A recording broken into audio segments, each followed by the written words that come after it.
एक्सएनएसचा partner change कसा करायचा याची प्रोसेस तुम्हाला दाखवतो। 2 मिनिटाचा व्हिडिओ आहे, नीट बघून घ्या।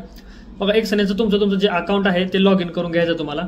त्यानंतर खाली बघा उजव्या कोपऱ्यामध्ये चॅट सपोर्टचा ऑप्शन दिसतोय। हे चॅटचा बॉक्स तुमच्या मोबाईलमध्ये वगैरे थोडासा डिफरंट येऊ शकतो, पण चॅटचा ऑप्शन शोधा तुम्ही, त्याच्यावरती क्लिक करा। क्लिक केल्यानंतर वेट करा, ओपन होईल। सुरुवातीला बघा इथं चॅट करण्यासाठी बोट येतो, आपल्याला चॅटिंग करायचे रिअल एजंट सोबत, पण इथं आपल्याला फक्त टाकायचं आहे पार्टनर चेंज।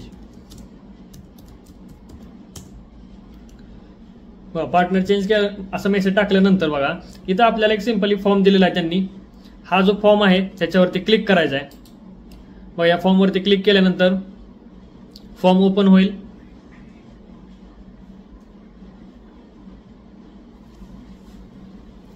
ओके, हा फॉर्म ओपन झालेला आहे। बघा, तुमचं जर अकाउंट लॉग इन नसेल तर तुम्हाला अगोदर अकाउंट लॉग इन करायला सांगेल। इथं म्हणते select reason for partner change. Reason काय आहे बाबांनो, ट्रेडिंग सिग्नल टाकू शकता किंवा एज्युकेशन टाकू शकता। एज्युकेशन टाका, न्यू पार्टनर लिंक और wallet account number.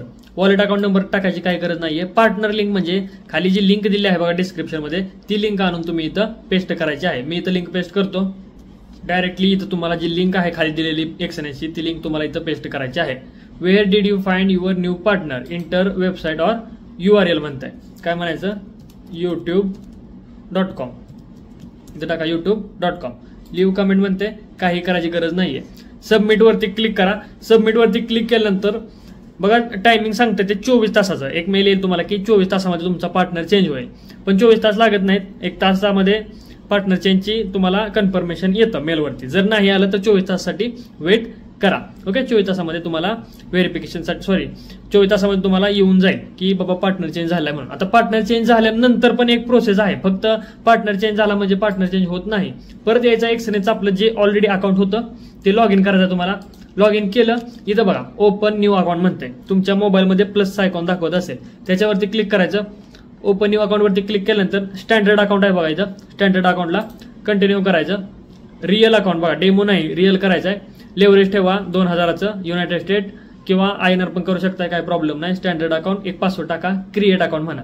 Create account केल्यानंतर तुम्हाला एक आयडी भेटेल। कसा, ट्रेडिंग अकाउंटचा आयडी बघा, हा जसा माझ्या इथं अकाउंटचा आयडी दिसतोय तुम्हाला, तसा सेम आयडी तुम्हाला भेटून जाईल। तो आयडी मला व्हॉट्सअपला पाठवायचा। ओके, पार्टनर चेंज कुणी करायचा आहे तर ज्यांचे अकाउंट माझ्या अंडर रजिस्टर नाहीयेत, ज्यांनी मला व्हॉट्सअपला मेसेज केला आहे, आयडी पाठवला आहे, त्यांच्यासाठी ही प्रोसेस आहे पार्टनर चेंजची। ओके, ती पार्टनर चेंजची प्रोसेस करायची, तो आयडी मला पाठवायचा। आणि ज्यांचे अकाउंट माझ्या अंडर ऑलरेडी रजिस्टर आहेत त्यांना पार्टनर चेंज करायची काहीही गरज नाहीये। दुसरी एक गोष्ट, ज्यांना लाईव्ह PNL वगैरे बघायचा असतो कॉपी ट्रेडिंगचा, त्यांना कॉपी ट्रेडिंगची लिंक भेटून जाते। ज्यावेळेस तुम्ही माझ्या अंडर रजिस्टर झाला असता त्यावेळेस तुम्हाला कॉपी ट्रेडिंगची लिंक भेटते, तिथं तुम्ही डेली PNL बघू शकताय, प्रॉफिट आहे लॉस आहे। भरपूर लोक मेसेज करतात की बाबा PNL दाखव, PNL दाखव, तर तो PNL जो आहे तो फक्त जे माझ्या अंडर रजिस्टर आहे त्यांच्यासाठीच अवेलेबल आहे। ठीक आहे, तर ज्यांचे पार्टनर माझ्या अंडर नाहीये, ज्यांचे अकाउंट माझ्या अंडर नाहीयेत त्यांनी पार्टनर चेंजची प्रोसेस करा आणि मला आयडी पाठवून द्या।